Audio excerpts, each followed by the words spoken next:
लोकसभा चुनाव के ठीक बाद जामुड़िया के बहादुरपुर ग्राम पंचायत के पुराने जामशोल इलाके के कई लोगों ने चुनाव बाद हिंसा की शिकायत की है। कुछ ग्रामीणों ने आरोप लगाया कि जले हुए मोबाइल गांव के सरकारी कुएं में डाल दिए गए, पीने का पानी खराब हो गया, पीएचई की जलापूर्ति नल तोड़ दिए गए, जले हुए मोबाइल क्षेत्र के निवासियों के बैठक स्थल पर फेंक दिए गए और यहां तक कि जहर भी डाला गया तालाब के पानी में। उनका दावा है कि इस दिन रात के अंधेरे में किसी ने उन सभी के इस्तेमाल किए गए सरकारी कुएं में ऐसे मोबाइल फेंक दिए, जिससे इलाके में पानी की भीषण समस्या उत्पन्न हो गई। ज्ञात हो कि जामुड़िया में चुनाव के बाद हिंसा की यह पहली घटना नहीं है। इससे पहले पिछले पंचायत चुनावों में भी मतदान खत्म होने के बाद जामुड़िया के मदनतोड़ ग्राम पंचायत इलाके में कई घरों को जलाने का आरोप लगा था।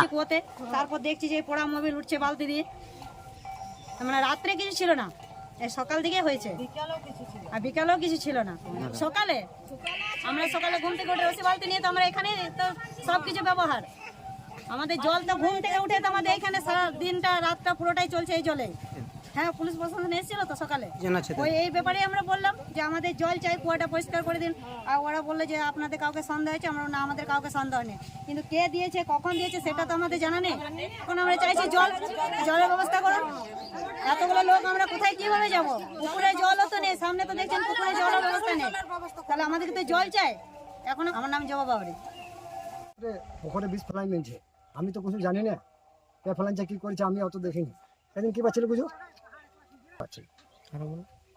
সেদিন বৃহস্পতিবার ছিল, আমি পুকুরে চান করে সেই মেয়ে ছেলেটা চান করে দেখেছি 10টার সময়। ওরা খবর দিলাম আমাকে।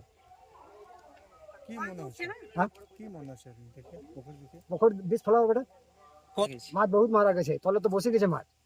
প্রশাসন জানি নিয়েছি, দেখে গেল। আমার নাম বিপদ করেন। দেখুন, এই গরমের সময় একে তো পানীয় জলের হাহাকার, আর বাহাদুরপুর ওল্ড জামশনে সেখানে ওই পাড়াটা হচ্ছে আমাদের সমর্থন। যতদূর ধারণা, তারা তাদের ভোট বিপক্ষে যাওয়ার ফলে সেখানকার মানুষকে সব থেকে বেশি হয়রান করার জন্য, গরমে হয়রান করার জন্য সেইখানকার কুয়োতে পোড়া মোবিল ঢেলে দেওয়া হয়েছে। যেখানে মানুষ বসে সেখানেও পোড়া মোবিল দিয়ে দেওয়া হয়েছে, কল ভেঙে দেওয়া হয়েছে। এই ধরনের অত্যাচার করে মানুষকে একটা সাহায্য করার চেষ্টা করছে। এর কদিন আগেও একটা পুকুরে শুনলাম নাকি বিষ দিয়ে দিয়েছে। তো এই ধরনের যে অত্যাচার হচ্ছে, আমরা বলেছি পুলিশের কাছে কমপ্লেন জানাতে, এবং পুলিশ এটা তদন্ত করুক। রাজনৈতিক মতাদর্শগতভাবে কেউ কাউকে ভালোবাসতেই পারে, তার প্রতিদানে এরকম ধরনের কাজ করা এটা প্রচণ্ড নোংরামি। যারা এই নোংরা কাজ করেছে তাদের যেন উপযুক্ত শাস্তি হয়, এটাই আমরা বলি। বিরোধীদের এই অভিযোগ সম্পূর্ণ ভিত্তি। প্রথমত আপনাকে আমি একটা কথা বলি, এই সমস্যাটা কোনো পলিটিক্যাল সমস্যা নেই, এটা একটা গ্রাম্য সমস্যা। এই লোকসভা ভোটে সিপিএম এবং বিরোধীরা বুঝতে লেগেছে যে আমাদের তৃণমূল কংগ্রেস সম্ভবী, তাই শুধু একটা মিথ্যা অপপ্রচার করছে তৃণমূল কংগ্রেসের নামে।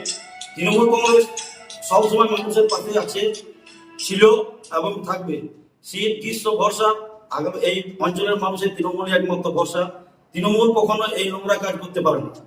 এগুলো বিরোধীদের অভিযোগ সম্পূর্ণ ভিত্তি। সন্দীপ সিনহা, আইএনটিভিসি সহসভাপতি।